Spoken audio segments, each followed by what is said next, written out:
జగన్నాథస్వామి వారి యొక్క అవతార వైభవం గురించి శంకరాచార్యుల వారు ఒక అష్టకాన్ని చేశారు. అదే జగన్నాథాష్టకం. నిజానికి జగన్నాథుడు ఎవరో కాదు, సాక్షాత్తు శ్రీకృష్ణ భగవానుడే. శంకరాచార్యుల వారు ఎవరో కాదు, సాక్షాత్తు పరమశివుడే. శంభోర్మూర్తిశ్చరతి భువనే శంకరాచార్య రూప అంటారు.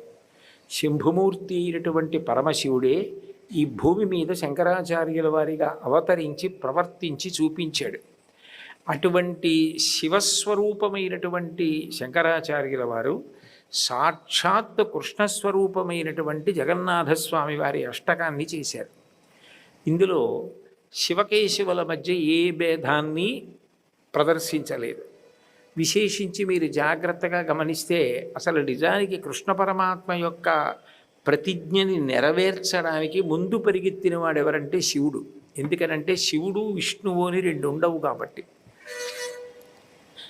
భగవద్గీతలో భగవానుని యొక్క ప్రతిజ్ఞ ఏమిటి? యదా యదా హి ధర్మస్య గ్లానిర్భవతి భారత అభ్యుత్థానమధర్మస్య తదాత్మానం సృజామ్యహం అని. ఎప్పుడెప్పుడు అధర్మం పెచ్చుపీరిపోతుందో అప్పుడప్పుడు అధర్మాన్ని త్రుంచడానికి, ధర్మాన్ని నిలబెట్టడానికి నేను అవతారాన్ని స్వీకరిస్తానని చెప్పాడు.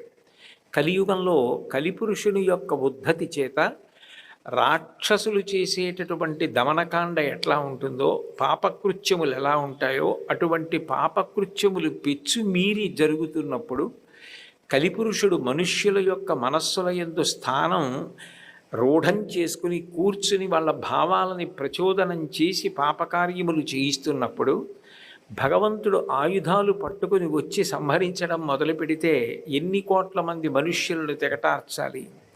అన్ని జీవులలోకి గొప్ప ప్రాణి ఎవరు అంటే మనుష్యుడు. అందుకే జంతువునాం నరజన్మ దుర్లభం అంటారు. అసలు జన్మలలో నరజన్మ లభించడం అంత కష్టం. ఎందుచేత అంటే నరజన్మ ద్వారానే మనిషి మోక్షమును పొందగలడు, పుణ్యకార్యములు చేసి దేవతా పదవులు పొందగలడు. నాకు శాస్త్రం అక్కర్లేదు, గురువు అక్కర్లేదు అని శ్రద్ధ విడిచిపెట్టి పాపకార్యములు ఆచరించి మళ్ళీ తిరియక్కుగా కొన్ని కోట్ల జన్మలు వెళ్ళిపోగలడు. 3 మార్గములలో వెళ్ళగలిగిన శక్తి ఉన్నవాడు మనుష్య ప్రాణి ఒక్కడే. అందుకే మనుష్య జన్మ లభించడం అంత కష్టం. అటువంటి మనుష్య జన్మ లభించిన తరువాత కలియుగంలో కలిపురుషుని యొక్క ప్రచోదనం చేత పాపకార్యములు ఆచరించడంలో ఉత్సాహం పొందేటటువంటి మనుష్యులందరినీ కూడా మీరు పాపం చేస్తున్నారని భగవంతుడు తెగటార్చడం మొదలుపెట్టాడు అనుకోండి, ఎవరు మిగులుతారు? అప్పుడు ఇంత గొప్ప మనుష్య ప్రాణికి సద్గతులు ఎట్లా కలుగుతాయి? అందుకే మనిషిని సంహరించడం కాదు, మనిషి మనసులో కూర్చుని ఉన్నటువంటి కలిపురుషుణ్ణి తరిమి కొట్టాలి. కలిపురుషుణ్ణి తరిమి కొట్టాలి అంటే భక్తి ప్రబోధం చెయ్యాలి, శాస్త్రము యొక్క ప్రమాణమును నిలబెట్టాలి. అందుకే పార్వతీ పరమేశ్వర సమాగమ స్వరూపమై ఆదిశక్తి స్వరూపిడి అయినటువంటి పార్వతీదేవి శక్తి స్వరూపం కాబట్టి సమస్త కదలికలకు ఆమె ఆధారం.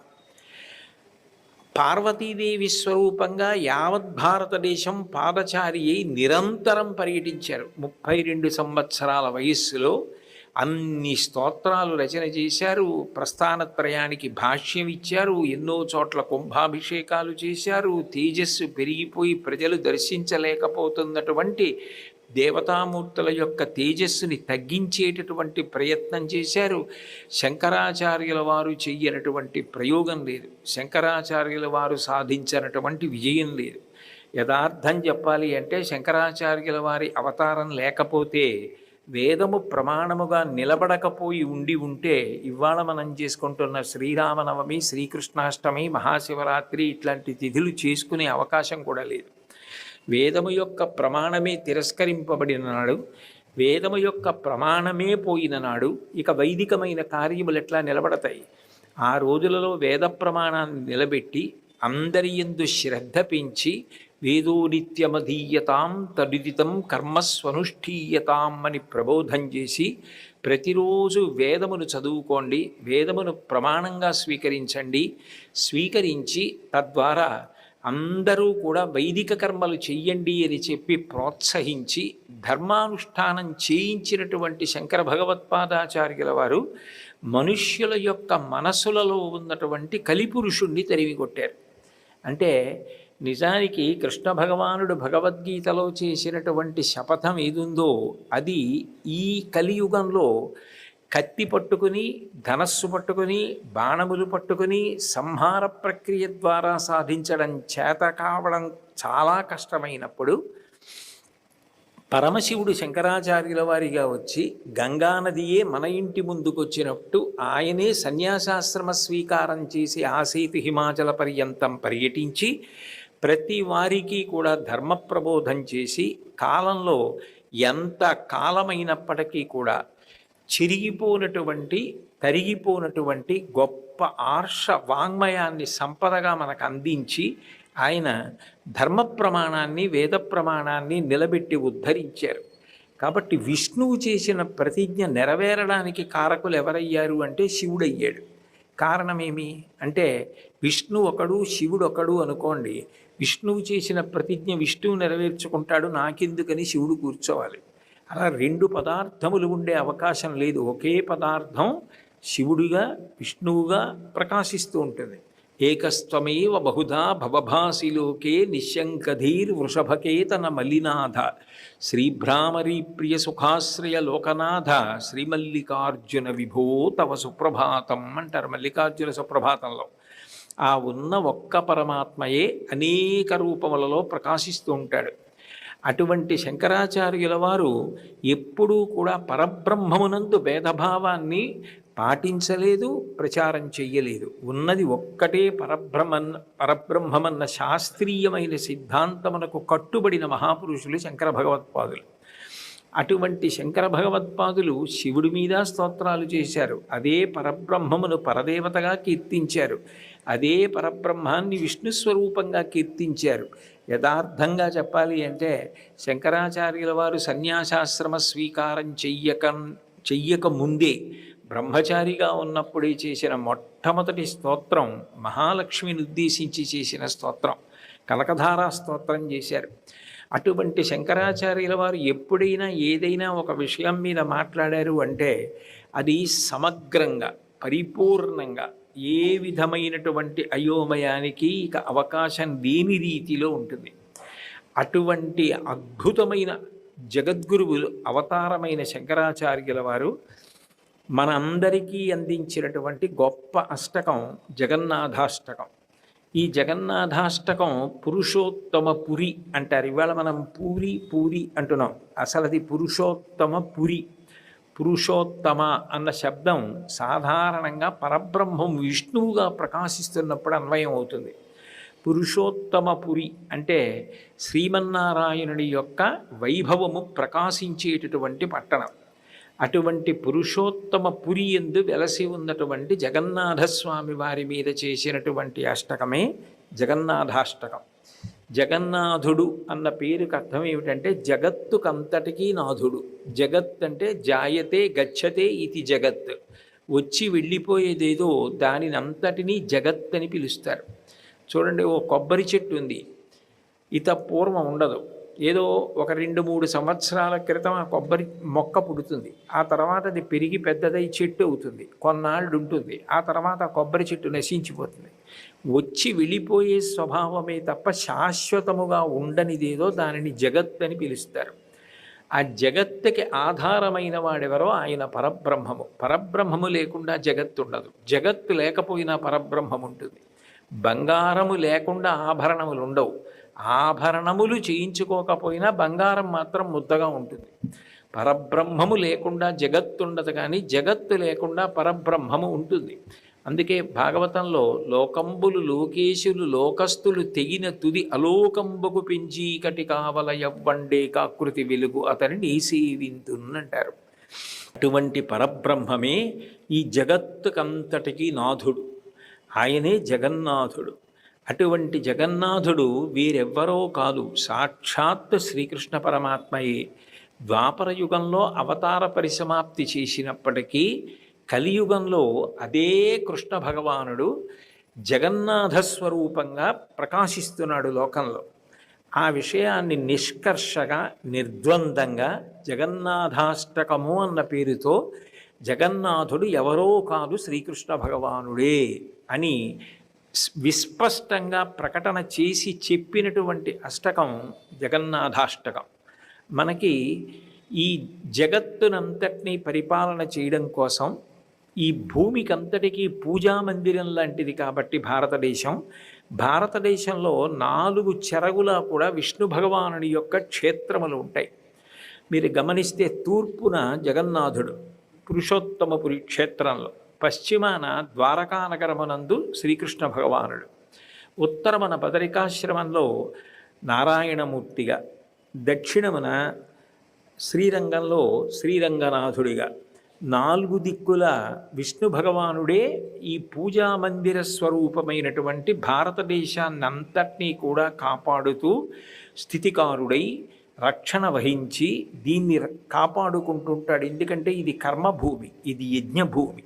ఒక ఇల్లు ఉందనుకోండి, ఆ ఇంట్లో కష్టం వచ్చినా సుఖం వచ్చినా అందరం సంతోషంగా ఉన్నా ఉన్నవి ఉండాలని, కొత్తవి కలిసి రావాలని, ఉన్నవి జారిపోకూడదని యోగక్షేమముల గురించి పూజామందిరంలో ప్రార్థన చేస్తారు, పూజామందిరంలో పూజ చేస్తారు. పూజామందిరంలో ఉన్నటువంటి దేవతల యొక్క అనుగ్రహము కలిగిన నాడు ఇల్లంతా ప్రశాంతంగా ఉంటుంది. తనవారన్నవారు, తన బంధువులు, తన స్నేహితులు, తన కుటుంబ సభ్యులు అందరూ సంతోషంగా ఉంటారు. దానికి ప్రధానమైన కారణం ఎక్కడ ఉద్భవిస్తుంది అంటే పూజామందిరమునందున్నటువంటి గృహదేవతలు సంతోషించిన నాడు వారి అనుగ్రహము చేత మనందరం సంతోషంగా ఉంటాం. అట్లాగే ఈ ప్రపంచమంతా కూడా ఒక ఇల్లుగా భావన చేస్తే పూజామందిరం ఏది అంటే భారతదేశం. అటువంటి భారతదేశంలో శ్రీమన్నారాయణుడు శ్రీ మహావిష్ణువు సాక్షాత్ ఎప్పుడూ రక్షక స్వరూపంగా స్థితికర్త అయి ఉంటాడు. కాబట్టి 4 చెరగుల ఆయన దివ్య విరాజమానమైనటువంటి మూర్తిగా ప్రకాశిస్తూ రక్షణ చేస్తున్నాడు. కలియుగంలో ఒక ప్రధానమైనటువంటి లక్షణం ఉంటుంది. కలియుగంలో భగవంతుడు ప్రధానంగా చూసేది ఏది అంటే భక్తి. అందుకే భాగవత ప్రారంభంలోనే కలియుగం యొక్క లక్షణం గురించి మాట్లాడారు. అలసులు, మందబుద్ధియుతులు, అల్పతరాయువులు, ఉగ్రరోగ సంకలితులు, మందభాగ్యులు, సుకర్మములివ్వి చెయ్యజాలరీ కలియుగమునందు మానవులు. కావున ఎయ్యిది సర్వసౌఖ్యమయ్యలవడు ఏమిటంబడము ఆత్మకు శాంతి మునీంద్ర చెప్పవే అని అడుగుతారు శౌనకాది మహర్షులు సూతుణ్ణి. ఈ కలియుగంలో ఉండేటటువంటి ప్రజలు కొన్ని రకములైన ఇబ్బందులతో, బలహీనతలతో బాధపడుతుంటారు. అలసులు, ఏ పని చెయ్యాలన్నా అలసత్వం. భగవంతుడిచ్చినటువంటి అపూర్వమైన ఆయుర్దాయాన్ని, అపూర్వమైన కాలాన్ని నిద్రలో ఎక్కువగా వెచ్చించడానికి, ఎక్కువగా ఇవాళ చేయవలసిన పని రేపు చేద్దామని, ఇప్పుడు చేయవలసిన పని గంట తర్వాత చేద్దామని వాయిదా వేస్తూ ఉత్సాహంగా ఏ పనిని చెయ్యకుండా మనుష్యుడిగా పుట్టాను, ఇంత గొప్ప ఆయుర్దాయం ఇచ్చాడు, దీన్ని నా ఆత్మోద్ధరణ కొరకు ఉపయోగించుకోవాలన్న పూనిక కోల్పోయి ప్రవర్తించే లక్షణము కలియుగమునందు ప్రధానము. అలసులు, మందబుద్ధియుతులు, ఎన్ని విన్నా ఎన్ని చదివినా బుద్ధిని పట్టుకునేవి తక్కువగా ఉంటాయి. ఎప్పుడు భోగ సంబంధమైన విషయములు మనసుని పట్టుకున్నంతగా, ఆకర్షించినంతగా, ఉత్సాహపరిచినంతగా ఆధ్యాత్మిక విషయాలు పట్టుకో. అలసులు, మందబుద్ధియుతులు, అల్పతరాయువులు. 100 సంవత్సరముల ఆయుర్దాయం నిజానికి కలియుగంలో భగవంతుడు ఇచ్చినప్పటికీ 100 సంవత్సరములు పరిపూర్ణంగా ఆరోగ్యంతో, ధారణాశక్తితో, జ్ఞాపక శక్తితో, స్ఫురణ శక్తితో జీవించేవారు తక్కువ. కాబట్టి అల్పతరాయువులు, ఉగ్రరోగ సంకలితులు. ఎన్ని ఔషధాలు కనిపెడుతూ ఉంటారో అంతకు మించి రోగాలు వస్తూ ఉంటాయి. ఉగ్రరోగ సంకలితులు, మందభాగ్యులు. ఎంత ఉండనివ్వండి, భగవంతుడు నాకేమి ఇవ్వలేదు అన్న భావన కన్నా తనకి ఇంకా ఏదో లేదన్న అసంతృప్తే ఎక్కువగా ఉంటుంది. మందభాగ్యులు, సుకర్మములు ఇవ్వి చెయ్యజాలరు. ఏదైనా మంచి పని చెయ్యవలసి వస్తే తన జీవుణ్ణి తాను ఉద్ధరించుకునే మంచి పని ఇది అంటే అదే వెనక్కి పెట్టడానికి ప్రయత్నిస్తాడు. అదే ఇంద్రియాలకి సంబంధించిన సుఖం, ఇంద్రియాలకి సంబంధించిన సంతోషం కాసేపు కళ్ళకి ఇంపుగా ఉంటుంది, చెవులకి ఇంపుగా ఉంటుంది, ముక్కుకి ఇంపుగా ఉంటుంది, స్పర్శకి ఇంపుగా ఉంటుంది అన్న దానికోసం పరుగులు తీస్తాడు. కాబట్టి సుకర్మములివ్వి చెయ్యజాలరి కలియుగమందు మానవులు. కలియుగంలో ఇదంతా కలిపురుషుని యొక్క ఉద్ధతి చేత బుద్ధికి పట్టేటటువంటి జాడ్యం. అటువంటప్పుడు విరుగుడేది అంటే దానికి విరుగుడు ఒక్కటే. ఒకటి భగవంతుని యొక్క నామ సంకీర్తన. నామస్మరణాధన్యోపాయం నహి పశ్యామో భవతరణి. కలియుగంలో నామ సంకీర్తనం కన్నా గొప్పది లేదు. అయితే మీరు ఒక్కటి ఆలోచించండి, నామ సంకీర్తనం అన్నది ఎప్పుడు వస్తుంది? నేను రామ రామ రామ రామ అని 10 మాటలు అనాలంటే నాకు రాముడి మీద ప్రీతి ఉండాలి. నాకు రామచంద్రమూర్తి మీద ప్రీతి ఉందనుకోండి, నాకు అస్తమానం ఆయన స్మరణలోకి వస్తున్నాడు అనుకోండి, నేను రామ రామ అంటాను. అసలు నాకు రాముడి మీద ప్రీతి కన్నా ఇతర విషయముల యందు ప్రీతి అనుకోండి, అసలు రాముడు స్మరణకే రానప్పుడు నేను రామ రామ అని ఎందుకంటాను? నేను అననే అనను. అంటే నామస్మరణ యాంత్రికంగా చేసి తీరుతానని చెయ్యడం కొంతవరకు చెల్లుతుంది. కానీ అప్రయత్నంగా ఎప్పుడూ అదే పనిగా భగవంతుడి జ్ఞాపకానికి వస్తూ భగవంతుడి యొక్క నామాన్ని ఉచ్చరించాలి అంటే దానికి భక్తి ప్రధానమై ఉండాలి. అది బరువైపోకుండా ఉండాలి. నా కొడుకుని స్మరించడం నాకెంతో సంతోషకారకమై ఎన్ని మాటలు స్మరించినా సంతోషమైనట్టు, నా కూతుర్ని జ్ఞాపకం తెచ్చుకోవడం నాకంత సంతోషమైనట్టు, నా మనవల్ని స్మరించడం నాకంత సంతోషమైనట్టు, భగవంతుణ్ణి ఎంత స్మరించినా విసుగురాక భగవంతుని యొక్క కథలు చెప్పుకుంటూ భగవంతుని యొక్క నామాన్ని చెప్పుకోవడం అంత తేలిక విషయం కాదు. అంత తేలిక విషయం కాదు. కాబట్టి దానికి ముందు తప్పకుండా ఏది ఉండాలి అంటే భక్తి ఉండాలి. భక్తి ఉన్నదనుకోండి, భగవంతుని మీద ప్రేమ ఉన్నదనుకోండి, ఆ నామం తప్పకుండా జ్ఞాపకానికి వస్తుంది. అందుకే కలియుగంలో భగవంతుడు ఏది చూస్తూ ఉంటాడు అంటే మన యొక్క మనస్సులలోకి చూస్తూ ఉంటాడు. మీరు అందుకే చూడండి, దక్షిణాయనంలో విష్ణుమూర్తి ఏం చేస్తూ ఉంటారు అంటే యోగ నిద్రలో ఉంటారు. దక్షిణాయనం అంతా కూడా పుణ్యప్రదమైనటువంటి కాలం. నిజానికి దక్షిణాయనంలోనే మనం పుణ్యకర్మలన్నీ చేస్తాం. మనం చెయ్యవలసిన పుణ్యకర్మలు ఏ ఉన్నాయో అవన్నీ దక్షిణాయనంలో వస్తాయి.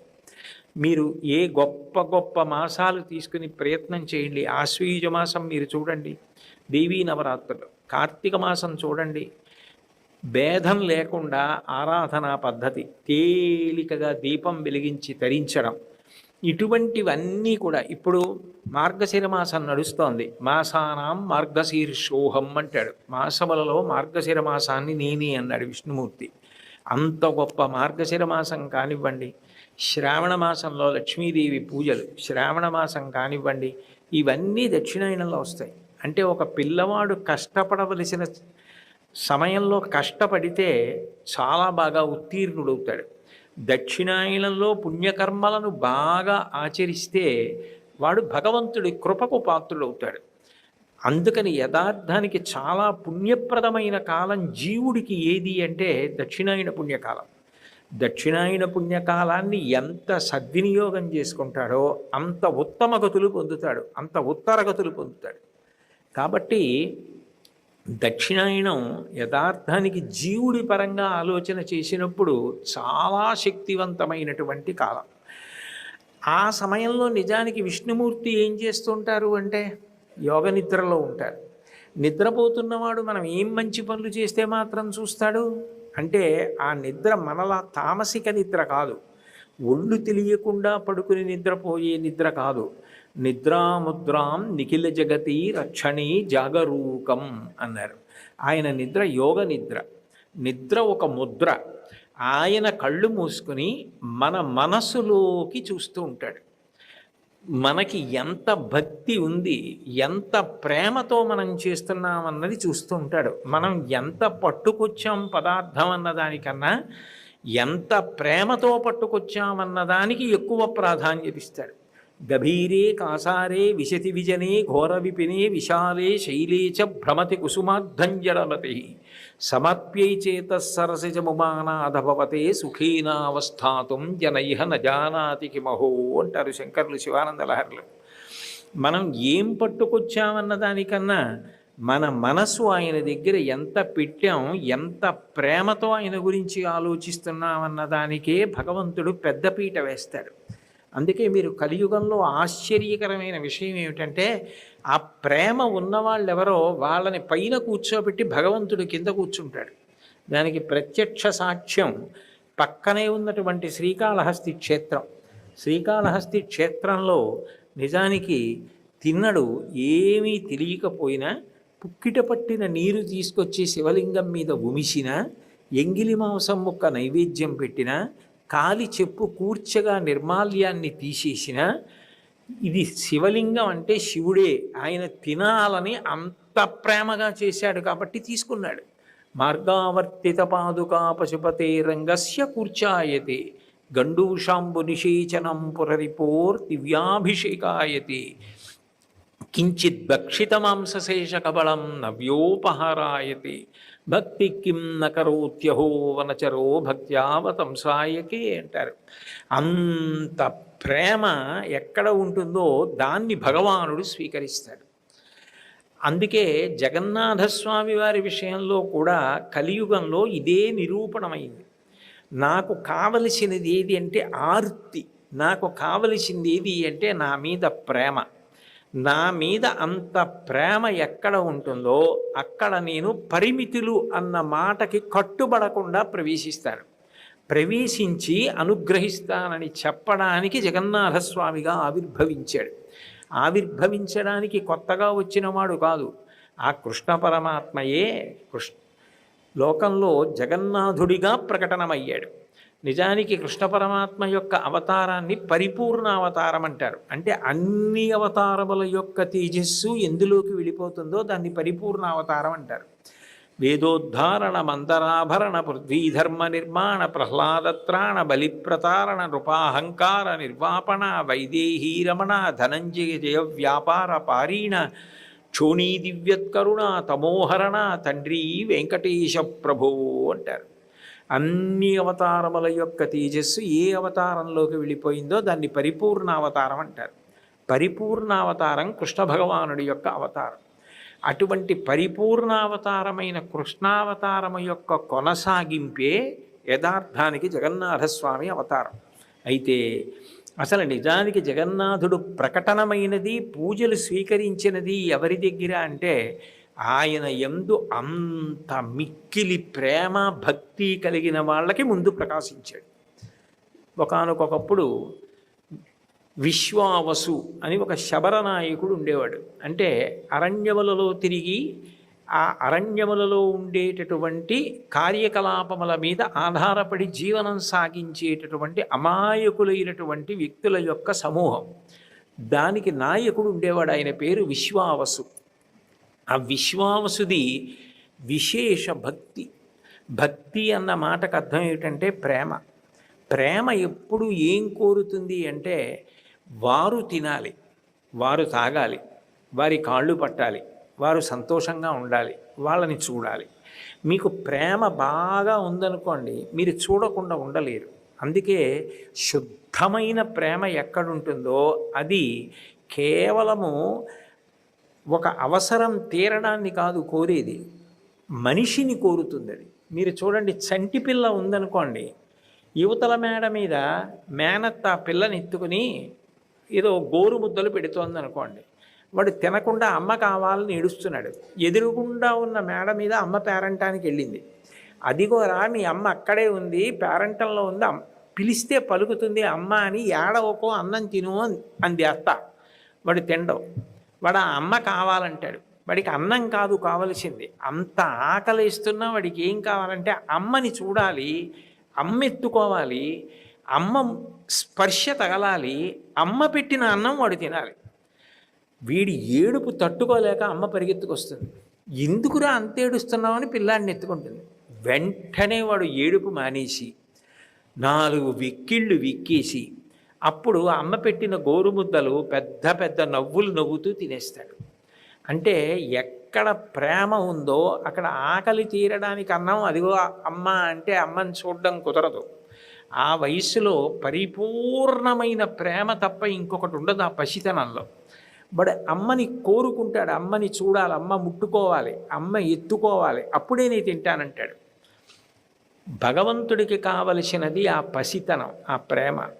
ఆ ప్రేమ ఎక్కడుంటుందో అక్కడ పెట్టకుండా ఉండలేరు. నేను పెట్టాలి, నువ్వు తినాలి, నేను నీ కాళ్ళు ఒత్తాలి, నేను నీ సేవ చెయ్యాలి, నేను నీ పాదాల మీద పువ్వులు వెయ్యాలి, నాకు నా కొడుకు కనపడినట్టు, నా తల్లి కనపడినట్టు, నా తండ్రి కనపడినట్టు, నా కుటుంబ సభ్యులు కనపడినట్టు నువ్వు నాకు కనపడాలి అని ఆర్తి చెందిన వాళ్ళు ఉంటారే, వాళ్ళు ఎవరన్నది భగవంతుడికి అనవసరం. వాడు చదువుకున్నవాడా, డబ్బున్నవాడా, విద్వాంసుడా, ఇవన్నీ ఈశ్వరుడు చూడడు. వటుర్వా గీహీవా యతిరపి జటీవా తదితరో నరోవా యక్కశ్చిత్ భవతు భవ కింతేన భవతి యదీయం హృత్పద్భం యది భవదధీనం పశుపతేః తదీయస్త్వం శంభో భవసి భవ భారంచ వహసి. అది ఎవరు ఈశ్వరుడికి అక్కర్లేదు. నరుడా, దేవత, పర్వతమా, పురుగ, పక్ష, ఇవన్నీ ఆయన చూడడం. భద్రాచలం పర్వతం అయితేనే సాక్షాత్కరించాడు. ఏనుగు, పాము, సాలెపురుగు ఆయన్ని ఆరాధించే భక్తితో. అవి జంతువులని ఆయన చూడలేదు, వాటిని ఐక్యం చేసుకున్నాడు. ఏ వేదంబు పఠించే లూత భుజగం వేశాస్త్రములు సూచే, అవన్నీ ఆయన చూస్తాడా? అవన్నీ చూడడు. ఆయనకి కావలసింది కేవలం భక్తి. అందుకే ఆయన మొట్టమొదట శ్రీకృష్ణ పరమాత్మ యొక్క అవతార కొనసాగింపుగా, ఎందుకనంటే శంకర భగవత్పాదులు సాక్షాత్తు కృష్ణుడే జగన్నాథుడని నిర్ధారించి మాట్లాడారు కనుక, అవతారము యొక్క కొనసాగింపుగా మొట్టమొదట ప్రకటనమైనది ఎవరికి అంటే ఒక శబర అధిపతి అయినటువంటి విశ్వావసు అనబడేటటువంటి వ్యక్తికి ఆయన దర్శనమిచ్చాడు. ఎంత జాగ్రత్తగా చూసుకున్నాడంటే అసలు ఎవరికంటా పడకుండా తీసుకెళ్ళి ఎక్కడో ఒక పర్వత గుహలో ఒక సెలయేటి దగ్గర నీలమాధవుడు అన్న పేరుతో ఉన్నటువంటి ఆ భగవత్ స్వరూపాన్ని పరమపదిలంగా దాచుకున్నాడు. మీరు చూడండి, లోకంలో అన్నిటికన్నా అపూర్వమైనది ఏది ఉంటుందో దాన్ని జాగ్రత్తగా దాస్తారు. మనం ఇంట్లో అన్నిటికన్నా ఇది చాలా విలువైనది అన్నది ఏది ఉంటుందో దాన్నే తీసుకెళ్ళి చాలా చాలా జాగ్రత్తగా దాచుకుంటాం. ఇది అంత విలువైనది ఏం కాదు అనుకున్నది ఏది ఉంటుందో దాన్ని వీధిలో కూడా వదిలేస్తాం.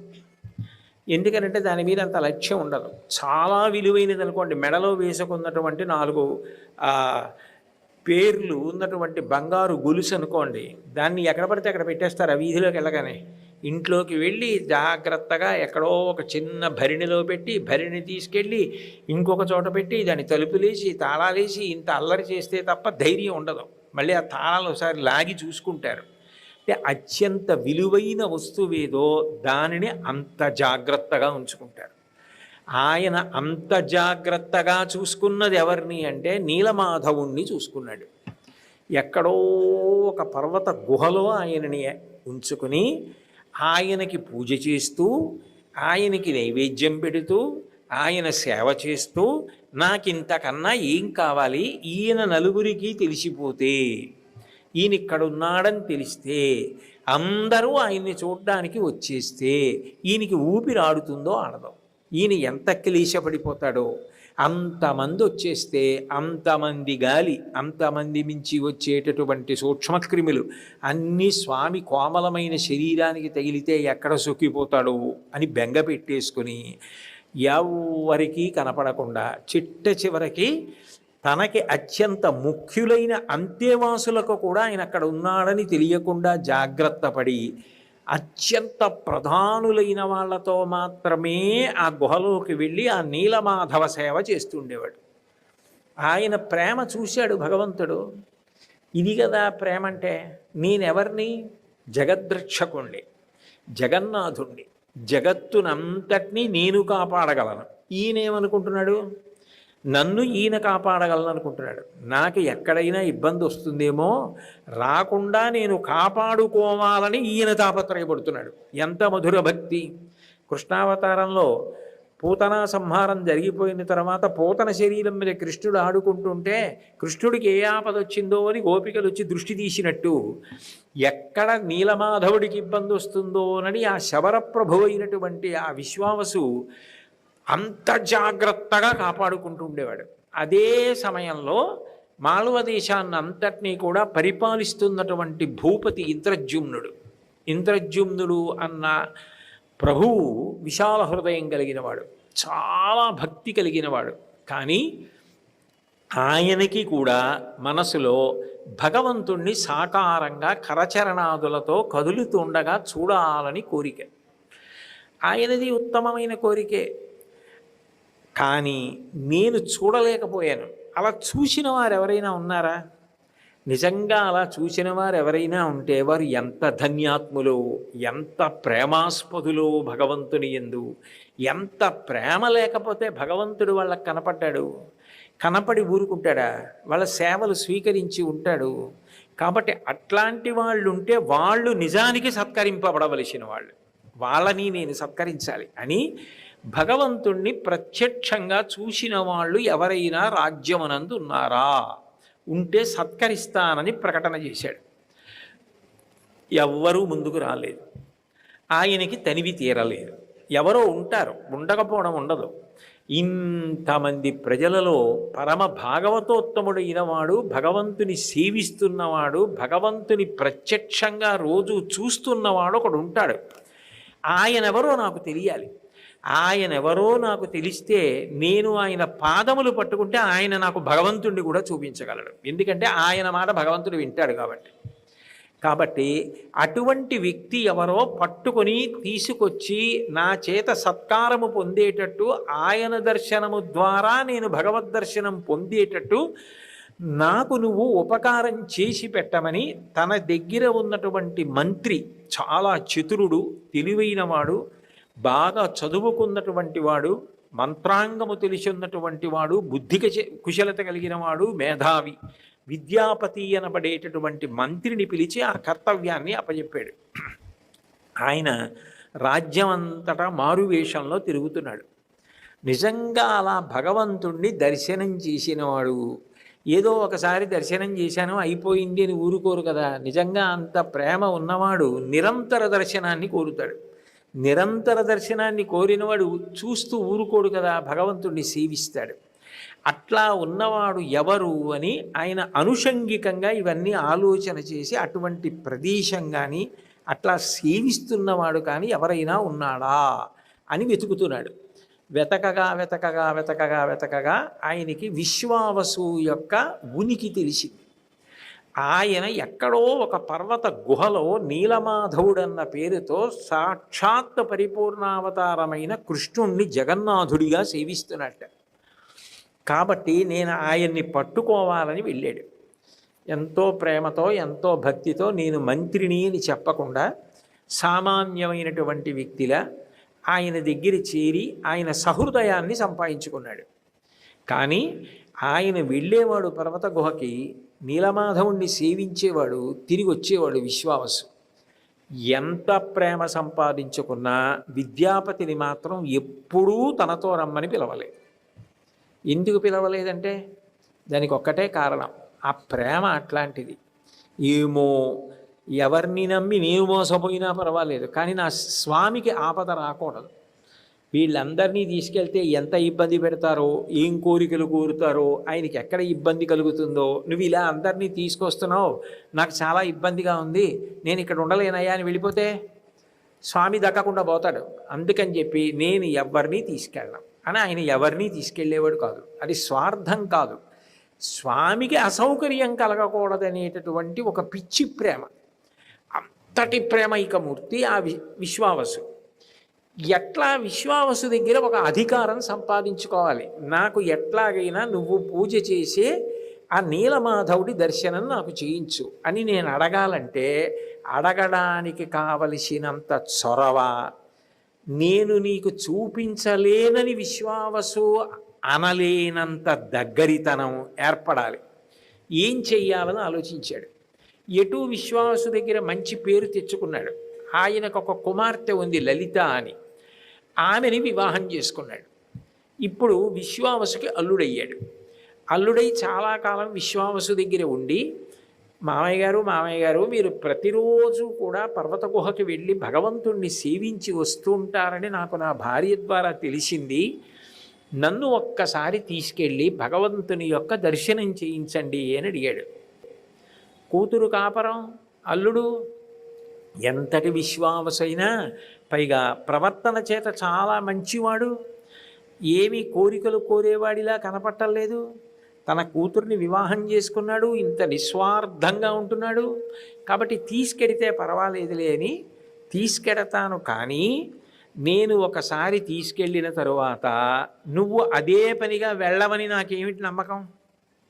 ఇవాళ నీకు ఏ అవసరం లేదు, నీకు మనసులో ఏ కోరిక లేదు, కానీ రేపు పుట్టదని నమ్మకం ఏమిటి? ఇవాళ కోరిక లేదు, రేపు కొడుకు పుట్టాలని ఓ కోరిక పుట్టచ్చు, ఓ కూతురు పుట్టాలని కోరిక పుట్టచ్చు, ఆ కొడుకు మహావిద్వాంసుడు కావాలని ఓ కోరిక పుట్టచ్చు. అప్పుడు ఆయన అక్కడ ఉన్నాడు కాబట్టి అక్కడికి వెళ్ళి అడిగితే నీకు ఇప్పుడైతే నీకేమిటి? నీ మనసులో ఏ కోరికలు లేవు, భగవద్ దర్శనం ఒకటే కావాలి. కాబట్టి నీకు ఒక్కసారే ఆ నీలమాధవ దర్శనం చేయిస్తాను.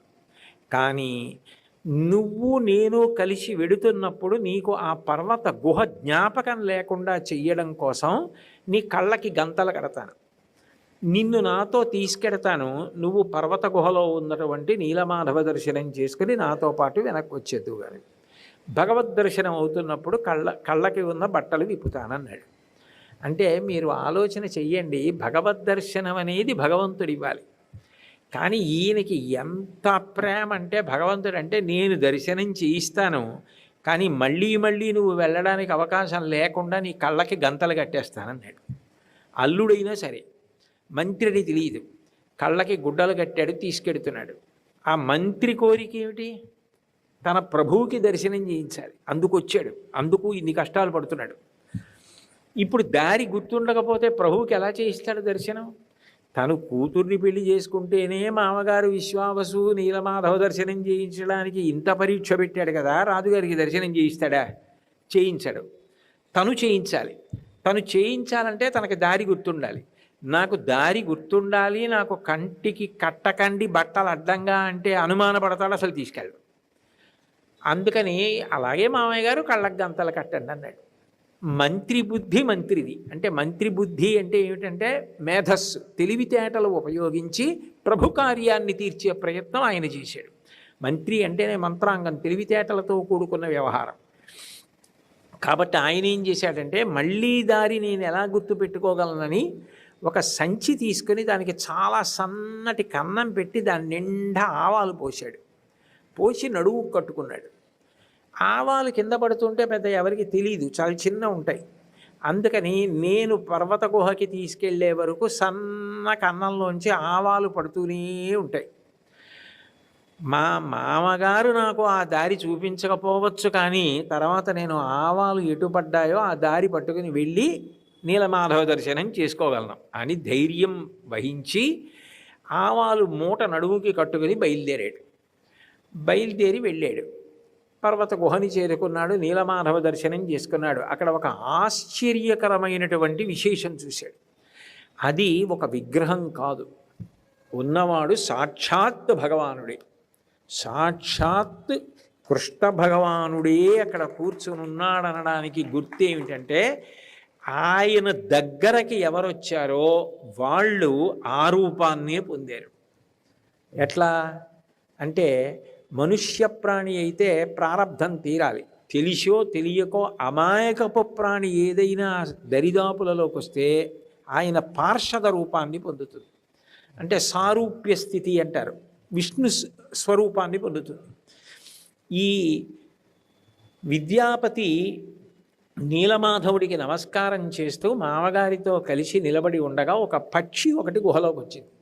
వచ్చి అక్కడ ఉన్న కోనేటిలో దాహంతో నీళ్లు తాగి అందులో రెక్కలు తడిపి టపటప కొట్టుకుంది. దానికి అక్కడ నీలమాధవుడు ఉన్నాడు, భగవానుడు అని తెలుసుకునే అవకాశం లేదు, అంత బుద్ధి జ్ఞానం ఉండదు కదా. కానీ అది భగవత్ సన్నిధానానికి వచ్చింది. వచ్చిన కారణం చేత అది చతుర్భుజాలతోటి శంఖచక్ర గదా పద్మాలతోటి విష్ణుస్వరూపాన్ని పొంది వైకుంఠానికి వెళ్ళిపోయింది. ఆయన ఆశ్చర్యపోయాడు. కనుక ఇది విగ్రహం కాదు, ఈయన సాక్షాత్తు కృష్ణ పరమాత్మయే. ఇందులో ఏ విధమైనటువంటి శంకకి ఆస్కారం లేదు. ఈయన నిజంగా భాగ్యవంతుడు. ద్వాపరయుగం పూర్తయిపోయిన తర్వాత కృష్ణావతార పరిసమాప్తి అయిపోయిందని అనుకుంటున్నాం, కానీ కృష్ణ పరమాత్మ ఇక్కడ ఈ రూపంతో ఈయనని అనుగ్రహిస్తున్నాడు, పూజలు అందుకుంటున్నాడు. ఇది మా రాజుగారికి చెప్పి దర్శనానికి తీసుకురావాలి. ఎందుకంటే మా రాజుగారు అంత ఆర్తితో ఉన్నాడు, భగవద్ దర్శనం చెయ్యాలి, భాగవత దర్శనం చెయ్యాలని. ఇప్పుడు మా రాజుగారి 2 కోరికలు తీరుతాయి. ఈ విశ్వావసుని చూసి ఎంతో సంతోషించి సత్కరిస్తాడు. 2, భగవంతుని యొక్క దర్శనం చేసుకొని పరిపూర్ణమైన ఆనందాన్ని పొందుతాడు. కాబట్టి నేను వెళ్ళి మా రాజుగారిని తీసుకొస్తానని ఇంటికి వెళ్ళిపోయిన తర్వాత ఏదో కొద్ది రోజులు ఉన్నాడు. ఈ ఆవాలు మొక్కలై మొలకలెత్తాయి.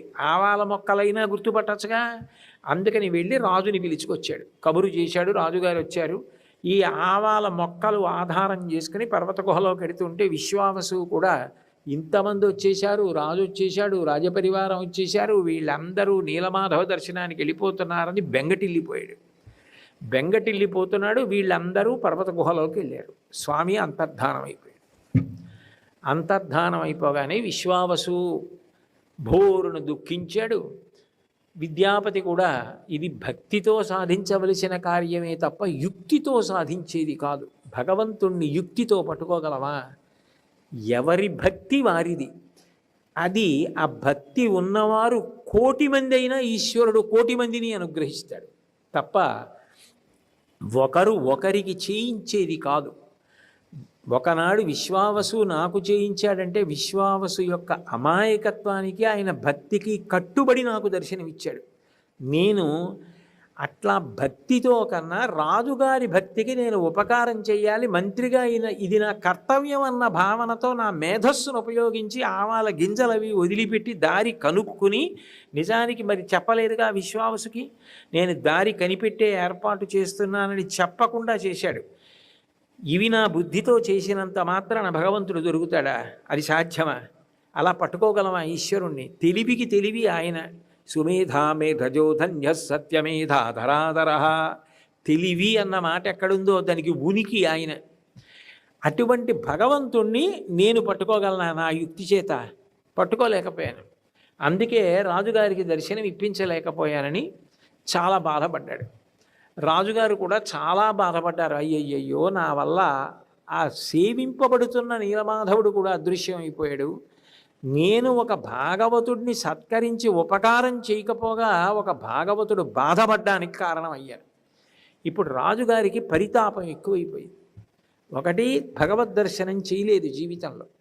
2, ఒక అమాయకుడు అంత భక్తితో ఆరాధన చేస్తున్న భగవంతుణ్ణి దర్శనం చెయ్యడానికి ప్రయత్నించి అందులో మానవ సహజమైన మేధస్సు ఉన్నది కాబట్టి ఈశ్వరుణ్ణి దర్శించలేక ఆయన అంతర్ధానం అయిపోవడానికి కారణమైంది.